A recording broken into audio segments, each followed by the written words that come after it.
of her gifts of speech, an arrow to her Achilles' heel. She knew she should get up, get moving, find some way of solving this, and for nearly 7 minutes she leaned in close, prodding and squeezing at the rim of the offending mark, and was horrified when, having doused it in antiseptic and the pharmacist's cream, her poking produced a tiny curl of white gunk from beneath her flesh.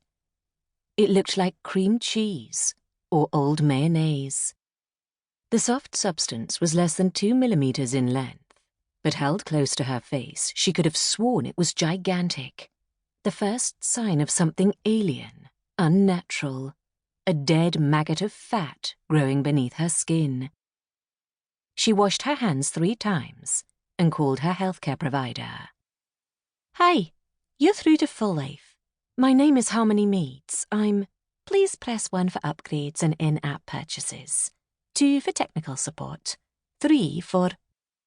Harmony swore more violently and deeply than she had for a very long time, and held the phone to her ear as the cheerful, gently Scottish voice — wasn't Scottish the accent of honest reassurance — exclaimed how important her call was to them, and in between synthetic sunshine syrup music, pitched the latest in cellulite reduction upgrades. "Sometimes exercise isn't enough, but don't worry. There's a solution to flabby thighs and floppy skin. Introducing Cellublast, the latest upgrade from Full Life Healthcare. Our nanos will have you looking strong and pert within 2 weeks from activation. Now, with 40% off I Love My Knees when you buy 2 fat-blasting packages for a limited period only."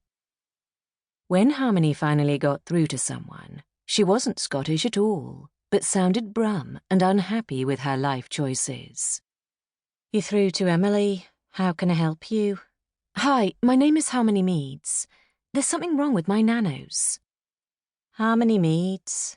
Yeah, can I get your postcode, please, and the first and third letters of your memorable word?" "Hi, yeah. I can see your account details here. What's the problem?" "There's a fault with my nanos. I think that..."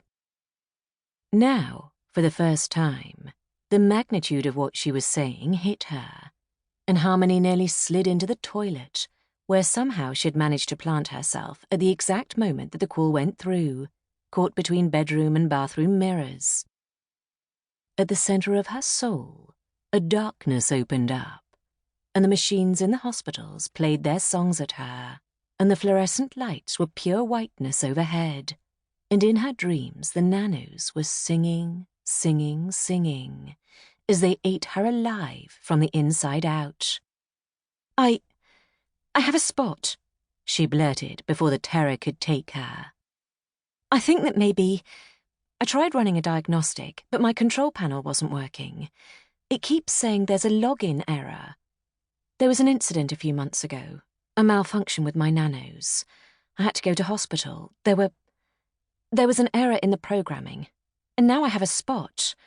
You need to fix this. Please hold."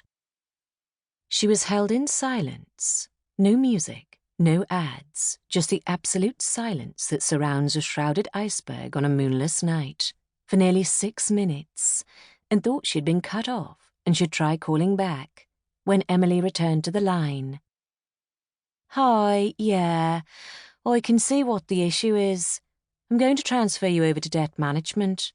"No, but The line went silent. This time, there was something that had once been a tune transformed into a synthetic nursery doodle of sound, and still no ads. That lasted 3 minutes before a much more upbeat, cheerful voice exclaimed, so much louder than Emily that Harmony nearly dropped the phone, "Good morning, Miss Meads. My name is Gillian. How are you today?" A flood of relief. Gillian was a kind, caring human who'd make everything better.